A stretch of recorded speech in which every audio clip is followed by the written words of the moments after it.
Muy buenas, mi nombre es Guillermo Borjas, soy ingeniero de sistemas, me dedico al desarrollo de software desde hace más de 25 años. Tengo experiencia desarrollando diferentes tipos de entornos de desarrollo y en base de datos. Les voy a impartir su clase de programación 2. Dicha clase, en dicha clase vamos a utilizar como lenguaje de programación el Java. Vamos a hablar algunas cosas generales acerca de Java, ¿verdad? Java pues, es un lenguaje de programación basado en C++. Ustedes probablemente ya llevaron clases de C++ en su clase anterior, entonces eso les va a ayudar a comprender más fácilmente la estructura de cómo se programa en Java. Fue desarrollado por James Gosling, patrocinado en 1991 por Sun Microsystems. Y probablemente cuando ustedes estaban instalando el Java notaron que aparecía el logo de Oracle, ¿verdad? Entonces, ¿cómo es posible de que si fue desarrollado para Sun Microsystems ahora pertenezca a Oracle? Bueno, eso ocurrió en el año del 2010 cuando Oracle adquirió Sun Microsystems, tanto su parte de hardware. Ellos producían equipos y un sistema operativo llamado Solaris, así como el motor de base de datos MySQL y el Java, eso como principales productos de su catálogo. Por lo tanto, por eso muy probablemente ustedes notaron ahora cuando estaban instalando el Java, que aparece el logo de Oracle y lo tenemos que descargar de la página de Oracle, ¿verdad? El proyecto originalmente se llamó Proyecto Green y el creador, James Gosling, originalmente lo llamó Oak. Oak porque enfrente de su oficina había un árbol, así de creativo era el hombre, ¿verdad?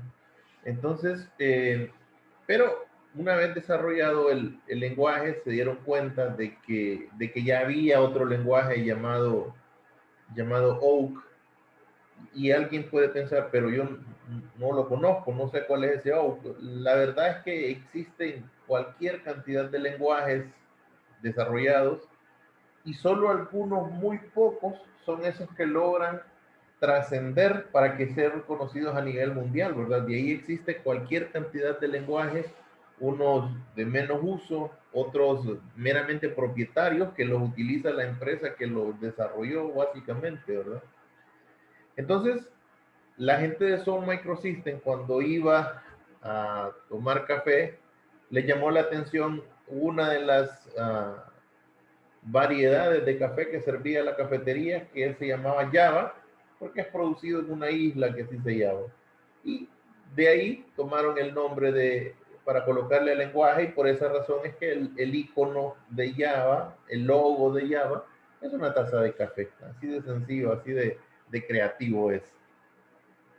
Java es un lenguaje de programación orientado a objetos. ¿Qué significa esto? Bueno, no cometamos el error de creer que un lenguaje de programación orientada a objetos es aquel lenguaje que me permite ver combos y botones y textos. Eso es un lenguaje visual y no tiene nada que ver con la programación orientada a objetos. La programación orientada a objetos tiene que ver con el hecho de que yo pueda declarar clases y que ese lenguaje tenga herencia y que ese lenguaje tenga sobrecarga, sobreescritura. Entonces, eso es un lenguaje de programación orientado a objetos. Pero ya en el tercer parcial vamos a hablar más a detalle de lo que es programación orientada a objetos. Ahorita vamos a empezar con los elementos más básicos de Java, la estructura, qué es, cómo trabaja, antes de llegar a esos elementos más avanzados. Para programar en Java solamente necesitamos nosotros un editor de texto y el JDK, que es el Java Development Kit. Básicamente es una serie de librerías y un compilador y un ambiente de desarrollo, ¿verdad? Y un ambiente de ejecución. JRE, Java Runtime Environment, o famosamente conocido es el JRE como la máquina virtual de Java. Ya vamos a hablar más específico de ello, ¿verdad? Entonces, solo eso es lo que necesitamos. Ahora, por conveniencia, porque ya lo vamos a comprobar ahorita, no es muy amigable el estar programando con un editor y estar compilando manualmente, pero sí se puede hacer, pero por conveniencia lo que se recomienda es utilizar un IDE. Un IDE, que significa Integrate Develop Environment o ambiente de desarrollo integrado, es un software que combina todos esos elementos que nosotros necesitamos para programar. Combina ¿qué? Un editor, combina un compilador y combina una área de ejecución, ¿verdad? Entonces todos esos elementos están conjugados dentro de una sola interfaz, todos integrados, y me posibilitan que mi desarrollo sea más eficiente, ¿verdad? Que yo no tenga que andar haciendo manualmente algunos trabajos que, que normalmente sí tendría que hacerlos. ¿Okay? Ahora bien, entre los IDEs más populares tenemos el NetBeans, que es el que particularmente nosotros vamos a utilizar, pero aparte del NetBeans nosotros tenemos Eclipse, JCreator, BlueJ, eh, Android Studio. Bueno, existen, solo por mencionar algunos, ¿verdad? Existen cualquier cantidad. Que hay algo que se me olvidaba mencionar, que cuando Sun Microsystems se interesó en un lenguaje de desarrollo es porque veía el auge que estaban tomando los procesadores en los dispositivos inteligentes. ¿Sí? Lo que llamaríamos nosotros ahora el Internet de las cosas, ¿verdad? El hecho de poder ponerle un procesador a un dispositivo, y originalmente esa era la manera en como ellos promocionaban el Java, ¿verdad? Que iba a ser el lenguaje que nos iba a permitir hacer todo eso. Pero en el camino, Java demostró ser un lenguaje suficientemente robusto como para dedicarse o para que lo podamos utilizar para un sinfín de tareas, ¿verdad? Como desde programación de escritorio, programación web, programación de librerías mismas, programación eh, de pequeños objetos que reciben el nombre de beans. Ese nombre reciben esas pequeñas librerías que nosotros podemos utilizar para encapsular ciertos procesamientos, ciertos procedimientos y que otras personas los puedan utilizar. Entonces resultó más de lo que originalmente se tenía planificado para lo que era el Java. ¿Ok? Uno de los grandes, de, los, de las grandes virtudes que siempre ha tenido Java es el hecho de ser multiplataforma. ¿Qué significa eso de ser multiplataforma? Bueno, significa que un mismo programa nosotros lo podemos ejecutar en diferentes sistemas operativos, sea Windows, sea Linux, sea Unix, sea Mac. Hay diferentes tipos. Ahora, ¿cómo llegamos a ese punto de que un mismo programa yo lo pueda ejecutar en diferentes plataformas? Ok, esto viene de la forma en cómo está estructurado Java. Nosotros tenemos un código fuente que es el que nosotros escribimos, el que nosotros codificamos, ¿sí? Y ese código fuente, al ser compilado, genera lo que se conoce como un programa en un lenguaje intermedio. No genera un programa ejecutable, como por ejemplo si lo hace C. El C genera un programa ejecutable que es un programa que directamente le da órdenes al sistema operativo, ¿verdad? Entonces, por esa razón el Java, dado que directamente el programa que nosotros escribimos no le dan órdenes al sistema operativo, entonces nosotros podemos manejarlo en un nivel más abstracto sin relacionarlo directamente con el sistema operativo. Ahora, y podrán pensar, bueno, y si no y si no interactúa con el sistema operativo, ¿cómo hace para que la computadora haga lo que queremos hacer? Bueno, ahí es donde aparece la famosa máquina virtual de Java o Java Virtual Machine, que les decía, cuando ustedes lo instalaron, lo pueden encontrar ahí como JRE. JRE significa Java Runtime Environment o ambiente de ejecución de Java. Es lo mismo, ¿verdad? Entonces, ¿qué es lo que ocurre? Que existe una máquina virtual de Java para cada... Aquí es Java quien se ha preocupado por crear un ambiente que puede ser, no que puede ser ejecutado, un ambiente para cada uno de los diferentes sistemas operativos. Entonces, nuestro programa que es compilado, ¿sí?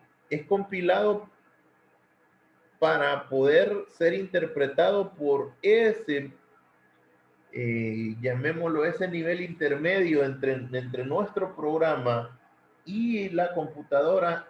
Hay un nivel intermedio, hay un software intermedio que se encarga de interpretar lo que nuestro programa quiere que ocurra y decirle al sistema qué es lo que tiene que hacer. Entonces, esa es la razón por la cual Java y lo han emulado algunos otros lenguajes de programación. De hecho, no sé si ustedes han programado en .NET, el framework de .NET no es otra cosa más que una versión de lo que es la Java Virtual Machine, ¿verdad? Una capa intermedia entre el sistema operativo y el programa compilado, aunque nosotros veamos que cuando compilamos en .NET se crea un .exe, ese .exe necesita del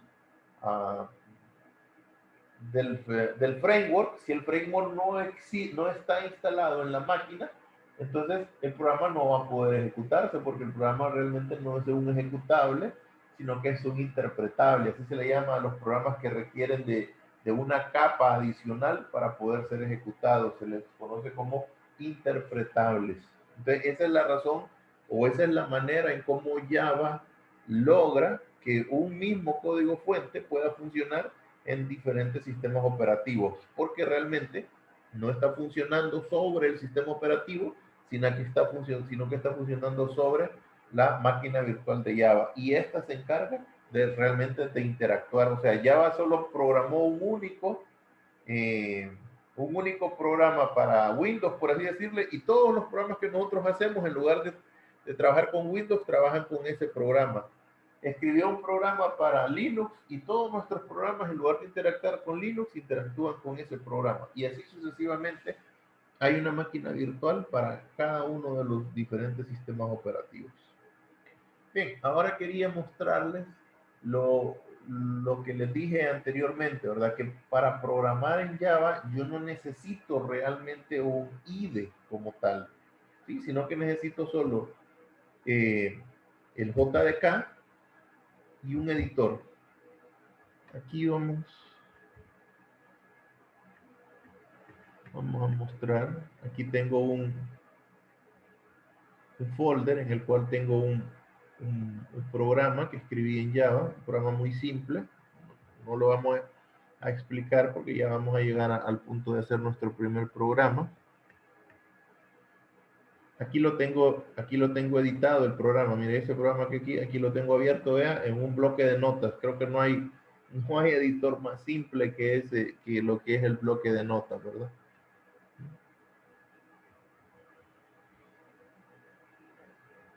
Y ahora vamos a mandar a llamar aquí. Entonces aquí yo lo primero que tengo que hacer es, si ya tengo mi programa, es compilarlo. ¿Cómo lo voy a compilar? Bueno, hay dentro cuando nosotros instalamos el, el Java, no el NetBeans, sino que el Java, se instala en esta dirección se instala en Program File, Java, JDK, dependiendo de la versión que hayamos instalado. Ahí hay un directorio bin, y dentro de ese directorio bin, aquí está el compilador de Java. Mire, es Java C, Java Compiler. Y lo que tengo que enviarle como parámetro es el nombre del archivo que quiero compilar. En este caso, mi archivo se llama pruebas.java. Lo voy a compilar. Ahí está el compilador trabajando. Está haciendo el proceso de compilación. Y miren, aquí me creó ya el archivo, el punto .class, que es el que va a ser interpretado por el Java Environment. Bueno, ahora lo que tengo que hacer es decirle al intérprete de Java, que está en la misma dirección, en Program Files, Java, el JDK, dependiendo de la versión que instalamos, bin, y el intérprete de Java se llama Java, y le mando el nombre de la clase que yo quiero interpretar, o que yo quiero ejecutar, llamémosle por así. Yo lo ejecuto y mire, ahí me está escribiendo hola mundo, que es lo que mi editor dice aquí. Pero digamos que, que no creo yo, que dije, no, el ingeniero lo tiene arreglado. Ahí bueno, vamos a editar aquí en caliente, ¿eh? Vamos a editar el hola mundo y le vamos a colocar programación 2. ¿Okay? Entonces lo modifiqué, obviamente lo tengo que salvar, lo guardo. No es necesario que yo borre el programa compilado. Cuando lo vuelva a compilar se va a sustituir. Entonces, vuelvo a compilar. Ahí está mi compilador trabajando. Ya está compilado. ¿Por qué sé que está compilado? Porque no me tiró ningún mensaje, ¿verdad? Si me hubiera lanzado algún mensaje ahí, entonces quiere decir que mi programa tendría algún error de sintaxis o cualquier tipo de error, ¿verdad? Entonces ahora lo voy a ejecutar. Java, prueba. Y si antes decía hola mundo, ahora debería decir programación 2. Ahí tenemos, mire, programación 2. Y no necesariamente tiene que ser solo, bueno, solo una línea, ¿verdad? Puedo tener tantas líneas como yo necesite, ¿verdad? Puede ser que yo quiera escribir eso en dos líneas. Bueno, entonces en la primera línea escribo programación.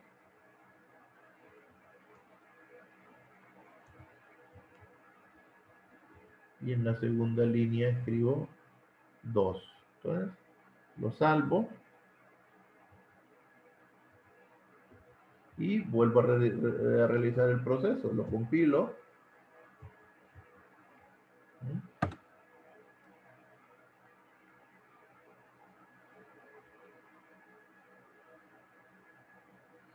Y una vez compilado, lo ejecuto.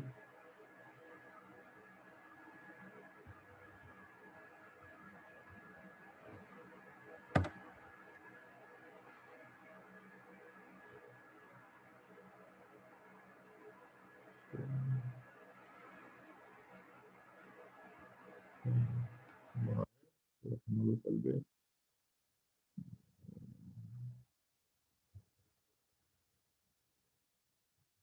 Ah, no, sí, sí está, y está trabajando. ¿Qué es lo que ocurre?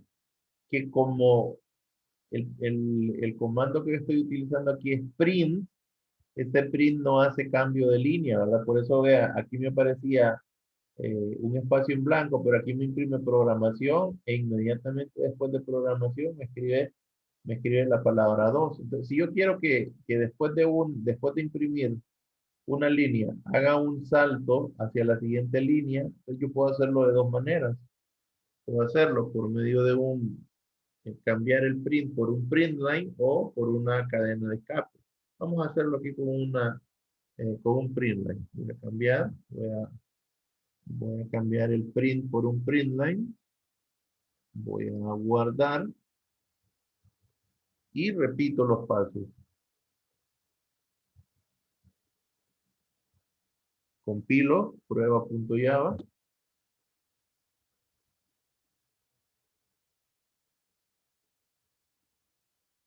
y ejecuto.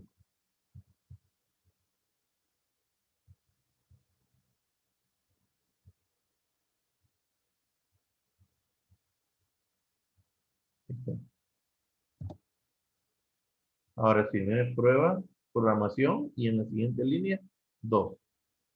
Y así podría llevármela yo, pero obviamente podemos notar que es bastante engorroso, es bastante poco práctico el tener que estar editando en un editor sencillo como ese, salvando, después yendo a compilar manualmente y después yendo a ejecutar manualmente, ¿verdad? Ese es un trabajo que aunque sí es cierto que se puede hacer, puede llegar a ser molesto y problemático, ¿verdad? Entonces, por esa razón es que nosotros utilizamos un IDE, pero tenemos que tener en claro que el lenguaje de programación no es, el IDE no es un lenguaje de programación, ¿verdad? El NetBeans no es un lenguaje de programación, el Eclipse no es un, de hecho el NetBeans usted lo puede utilizar para programar en diferentes lenguajes, ¿verdad? Puede programar no solamente, no creamos que el NetBeans es exclusivo de Java. Yo puedo programar en otros lenguajes utilizando el mismo editor, porque el IDE específicamente, es precisamente eso, ¿verdad? Un editor que yo lo puedo utilizar en diferentes tipos de lenguajes, ¿verdad? Su función es como, no sé si ustedes han utilizado, por ejemplo, el Sublime. El Sublime usted lo puede utilizar para programar PHP, para programar HTML, para programar JavaScript, y no necesariamente está amarrado a un lenguaje, ¿verdad? Él es un editor y que me puede servir para diferentes entornos de desarrollo. Bueno, lo mismo ocurre con el NetBeans, ¿verdad? Entonces, en este caso, nosotros vamos a utilizar NetBeans para ahorrarnos todo este trabajo de tener que estar editando en un lado, tener que estar compilando por otro lado y tener que estar mandando a ejecutar las tareas en otro lado, ¿verdad? Eso es engorroso. Entonces vamos a revisar cómo sería hacer ese mismo trabajo ya directamente en NetBeans. Entonces, por aquí tengo también un programa ya utilizando la librería. Vamos a ver, porque aquí lo tengo. Ahí está. Aquí tenemos, mire, es el mismo programa, ya obviamente en el entorno de NetBeans. Note usted, ya en el siguiente video ya vamos a explicar qué son todas estas cosas. Aquí lo único que quiero que usted note es la, la simplicidad con que yo hago el trabajo. Mire, si yo quiero cambiar algo, digo, bueno, quiero escribir mi nombre, Guillermo.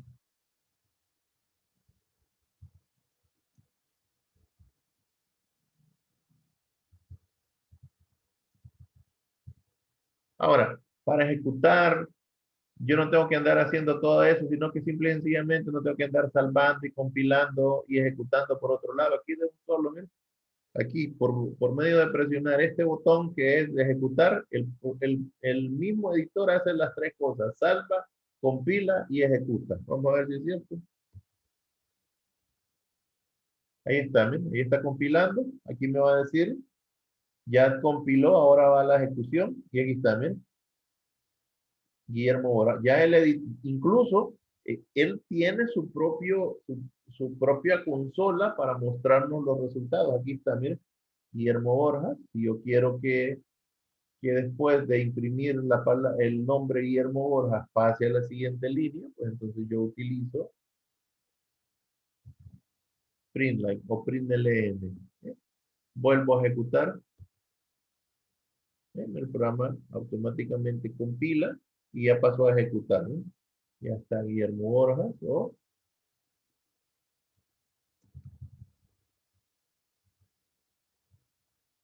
una vez.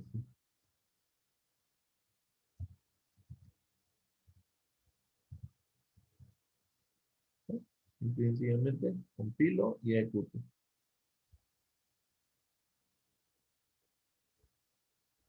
Ahí está, ¿no? Una vez. Si por alguna razón yo cometiera un error, el mismo programa me lo va a decir, mira, ya para empezando el editor, ya aquí ya me está diciendo que hay un error, ¿verdad? Pero si todavía yo soy lo suficientemente eh, desconfiado y digo, no, no confío en lo que el sistema, en lo que el editor dice, el editor puede ser que esté fallando.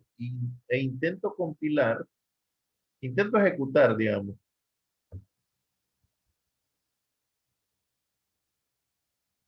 En el momento que intento ejecutar, aquí me dicen que tiene algunos errores. Fíjense bien, y no cometamos este error que dice run anyway. Entonces, y alguien puede pensar que yo le estoy diciendo, bueno, aún con los errores, ejecútelo. Pero realmente es imposible que el IDE, el NetBeans, ejecute un programa que tiene errores, porque si no compila, no hay nada que ejecutar. Aquí lo que va a ocurrir es que me va a ejecutar la última versión que sí fue, porque él no lo borró, ¿verdad? Como no pudo compilarlo, no borró la versión anterior. Entonces lo que voy yo a ejecutar es la versión anterior. Le voy a dar run anyway para que veamos que en lugar de, bueno, va a escribir una vez porque así decía lo anterior, ¿va? Pero voy a cambiar aquí y aquí voy a decir ingeniería en sistemas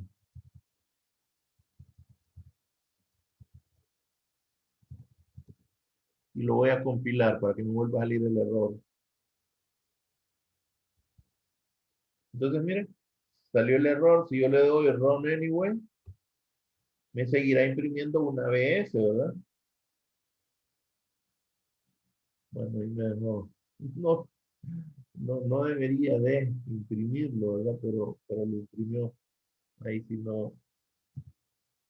eh, creo que el ejecutarlo lo va a ejecutar, pero a la hora de que nosotros busquemos el punto class, ese punto class sí no va a funcionar de tal manera, ¿verdad? Aquí bueno, el IDE todavía tiene eso, ¿verdad? Que me puede permitir ver cómo se verá aún con errores, ¿verdad?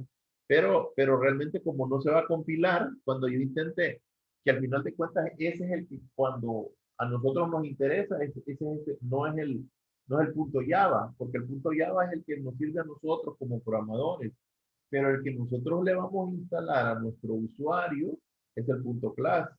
Y de nada nos sirve que aquí diga, por ejemplo, una cosa, pero si no compiló, el punto class no va a decir o no va a contener esas instrucciones como tal, ¿verdad? Entonces, de nada nos va a servir que aquí en la pantalla podamos ver que funciona. Después vamos a aparecer con esos con esas frases tan trilladas que decimos, bueno, pero en mi computadora funciona. Sí, pero a veces en nuestra computadora funciona todo lo que nosotros tenemos instalado, ¿verdad? Que complementan algunos elementos eh, que puedan generar problemas, pero ya en donde el cliente, en donde el usuario, ahí no va a funcionar. Entonces, por este primer video nos vamos a quedar ahí. Ya en el segundo video, pues ya vamos a describir todo lo que es el entorno de NetBeans y y vamos a desarrollar nuestro primer eh, programa ya escribiendo en NetBeans, ya aprendiendo otros conceptos que sean diferentes de solo el imprimir una cadena de texto. Nos vamos a quedar por ahí.